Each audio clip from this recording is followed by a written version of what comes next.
मुल्क के बेशतर इलाकों में मौसम सर्द और खुश्क रहने का इम्कान है। बलूचिस्तान में चंद मकामात पर बारिश और बर्फबारी की पेशगोई की गई। पंजाब में शदीद धुंध का राज बरकरार है।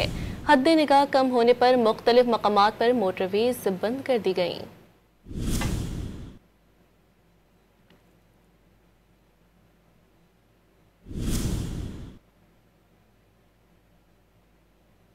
मुल्क के बेशतर इलाकों में मौसम सर्द और खुश्क रहने का इम्कान है। बलूचिस्तान में चंद मकामात पर बारिश और बर्फबारी की पेशगोई की गई। पंजाब में शदीद धुंध का राज बरकरार है।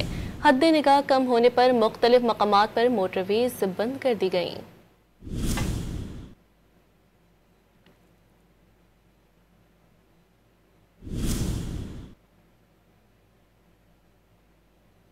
मुल्क के बेशतर इलाकों में मौसम सर्द और खुश्क रहने का इम्कान है। बलूचिस्तान में चंद मकामात पर बारिश और बर्फबारी की पेशगोई की गई।